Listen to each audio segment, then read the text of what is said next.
What's going on, guys? It's Rob from Heroes Avenue. In this video, we're going to be talking about our favorite moments or aspects about the Batman. And I'm going to limit it to just my top 5 here for this video because that's what makes it a little bit more fun, more challenging.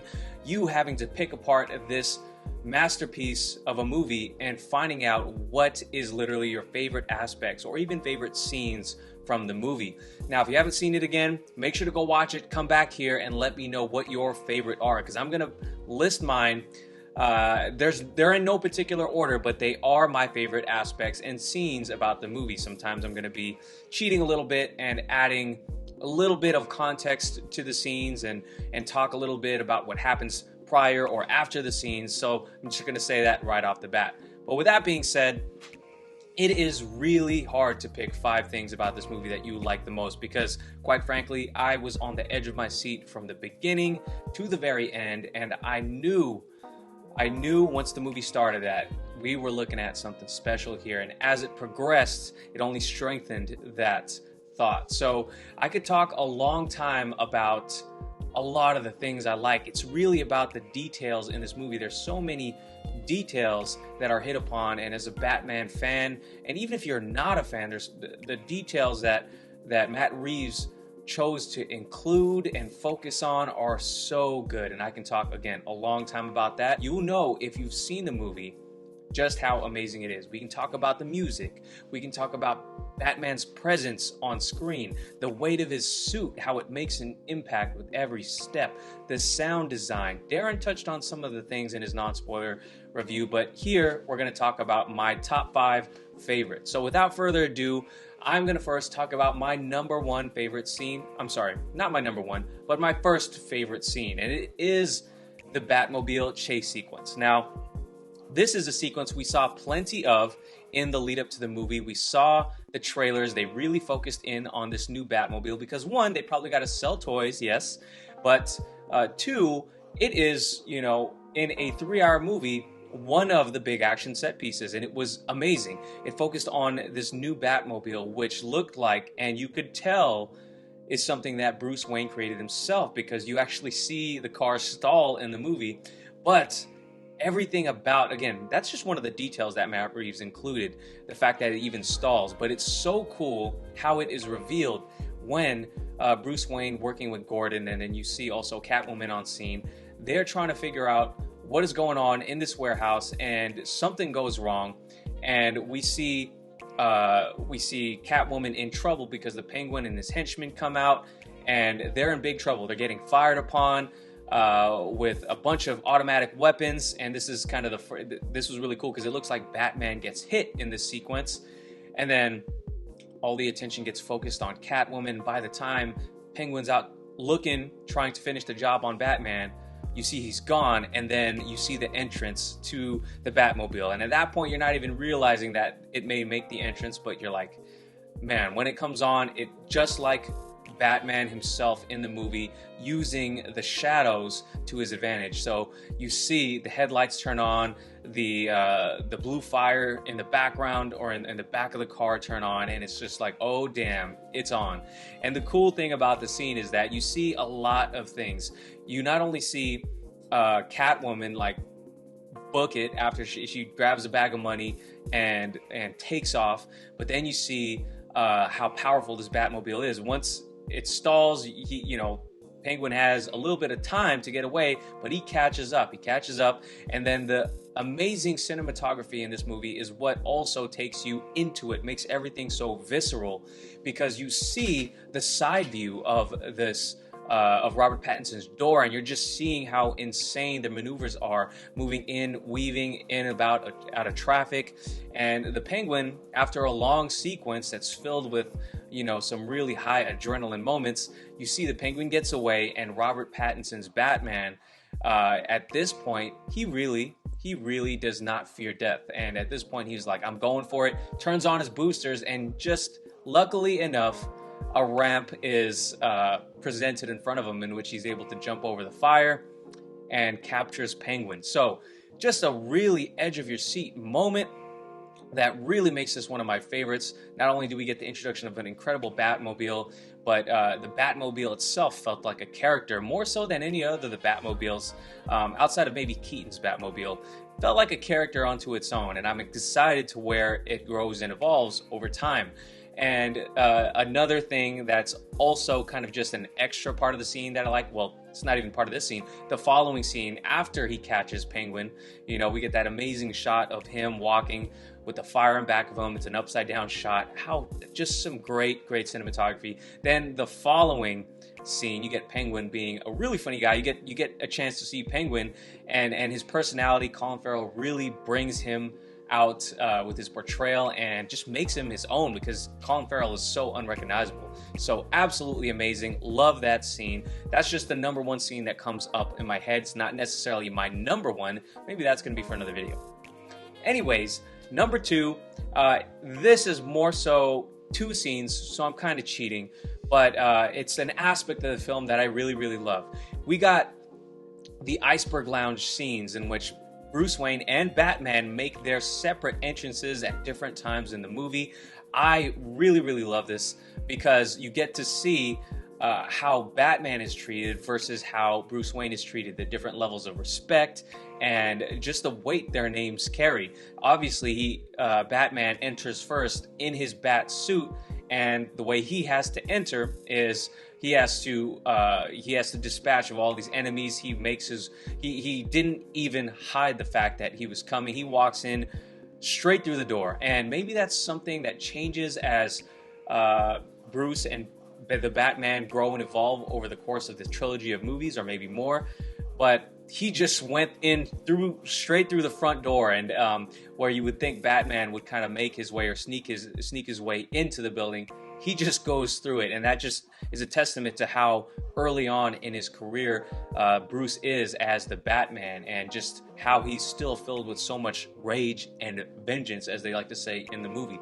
So I thought that was really cool. And you know, you get to see Oswald Cobblepot, the Penguin, play the situation really cool as well. And again, he gets another chance to shine as the character there. But then again, later on in the movie, he realizes he can't afford to go and just bust the whole place up again. So he goes in a different way as Bruce Wayne. He has to be able to get in, not make a scene. So they open the door, the twins open the door, and he goes, "You know who I am?" And I think he says that early on, the first entrance too, but this time they kind of couldn't believe it. Bruce Wayne's at the door, so they let him in naturally.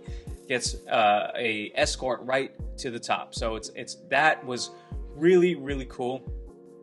It's something that we don't see a lot of. I swear Robert Pattinson changed into and out of the suit so many times. While 90% of the movie's in the bat suit, you do in the scenes where he's not wearing the bat suit, he always has it close by, ready to change into it. So that part was really cool. So that's kind of the second aspect of the movie, and it's kind of comprised of two scenes. So I'm cheating a little bit here, but this third part is definitely one of my top scenes. It's in the top 3 for sure. This is the Riddler. This is the Riddler jail scene, and we've seen only a little part of it in the trailers. And really, you know, I was kind of worried when all the trailers were coming out that they were revealing too much. But no, oh no, this scene was absolutely intense. It was definitely a nail biter, man. I was the whole time, you know, in the trailers, you get a sense that this Riddler knows Bruce Wayne's secret identity. And not only do you get Paul Dano acting as the Riddler in such a different way than we've seen portrayed on screen before, it seems like such a modern take and someone that could literally exist in this real world. This psychopath with only a small army of followers. That small army, when they're committed and they are bought into an idea, can be a really dangerous army. So this is after they found him, they captured him. It was all part of his plan.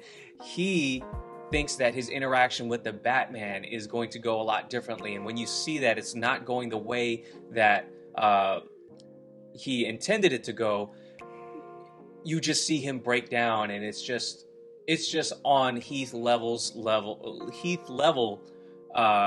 you know, territory in terms of how masterful the performance was, how captivating it was. In that one little scene, Paul Dano has a lot to do under the mask, a lot of voice changing throughout the movie, and I thought that was all great. Again, a new depiction of Riddler for the modern age, and this realistic take on Gotham. I thought it was great. And then to see him break down in person, this real flesh and blood type person who's not in a suit, a vulnerable person in a cage, you see him break down, it's amazing. And one of the even more intense moments in this incredibly intense scene is the fact that he kept saying, Bruce Wayne, Bruce Wayne. And then you see it, they show a close-up of Robert Pattinson's eyes, who does a lot of amazing eye acting in this movie, and you see the nervousness in those eyes, and then the reveal that the Riddler says when he says something to the effect of, he's the only one of them that got away. And then you see the revealing look, the relieved face of Bruce when he realizes that, oh, maybe he doesn't know who I am, because the whole time he's operating under the assumption that, hey, the Riddler found out who I was, which is why he told Jim Gordon, hey, you're a good cop. He just assumed he was walking towards, this is going to be some of his last moments as the Batman.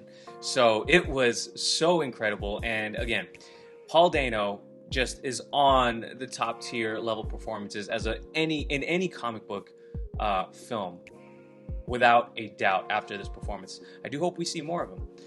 And number 4, this is something that's weird because a YouTuber who I do like to follow, but has admittedly a ton of crazy batshit, no pun intended, takes, is Grace Randolph. I really enjoy her channel.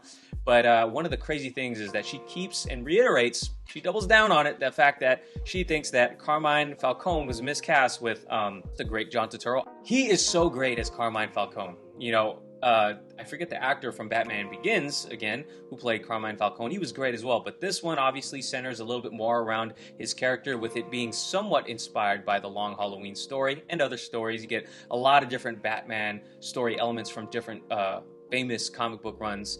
But anyways, John Turturro is great. I don't know what Grace Randolph was talking about when she says he's miscast. Everything about this guy is really great. One of her comments about this was the fact that I don't believe that this type of guy would do something as terrible as he does in the movie. He doesn't commit murder. I don't believe that. Actually, I do believe that. This guy seems like he has two faces behind him. Not two-faced like the villain, obviously, but this guy plays it really cool, calm, and collected because he's in control. He feels in control the whole time, which is why, you know, it may seem like, hey, you know, this is not some crazy psychopathic villain. It's a different type of villain. He's not like the Riddler. He's a different type of crime lord or crime boss or villain. So I did think John Turturro portrayed an excellent crime boss in here. Someone who was portrayed a little bit more carefree, smooth. He was a smooth type criminal because of the way he manipulated Bruce. Obviously, Bruce came to him and asked him what happened the night his parents died, or what drove his parents to their end, essentially. And he very casually and very smoothly manipulates Bruce into thinking that his dad ordered a hit, essentially. But then Alfred goes on to kind of let Bruce know that, hey, it didn't play down just like Falcone was telling you. He is the mastermind behind everything, and he is the one who may be to blame. They didn't really give it away, but may be to blame. And I thought the intricacies of that little twist was great. A lot of people didn't think it was all that great. I thought it was really great, and I thought it was delivered very well, along with the fact that he is you know, Catwoman's father revealed in the movie. That part was cool too. So John Turturro was operating on a lot of different levels, and I think because of how great Paul Dano was and how great Colin Farrell was, he's going to be overlooked a lot in this movie. And I think that's something we shouldn't do. I think it's something, he's someone to be celebrated. And man, the fact that he's gone, a little sad, but I thought he was used great to set up this universe.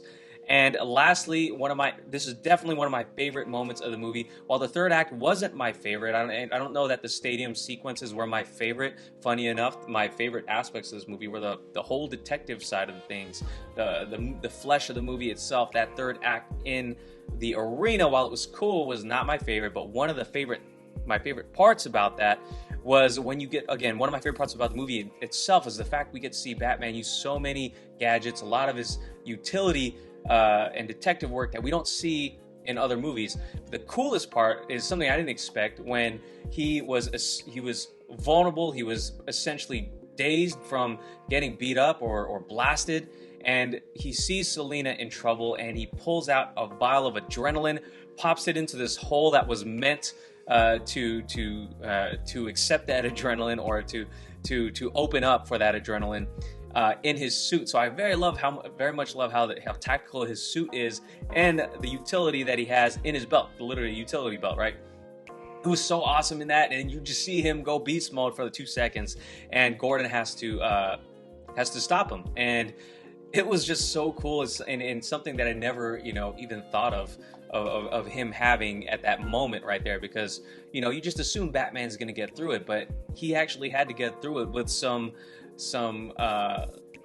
extra help, I guess you could say, which was super cool at the time. Didn't expect him to pull that off. I always assumed that he'll pull some smoke bomb or a grappling hook to do something, but that was super cool. The fact that he resorted to that, he'll do anything, and I loved it. I really thought that was great. So with that being said, this was me thinking about the movie again. I'm still digesting this movie after I only seen it once, and I saw it at the early fan screening. I put out the video, and I definitely have some digesting to do still. I still have to see it again, but off of the first viewing, sitting down here for 10 minutes and thinking about what were my favorite moments of the film, this is what I came up with. I'm curious to know what you've come up with after your first watch, and let me know in the comments down below what that list is, your top 5 favorite scenes.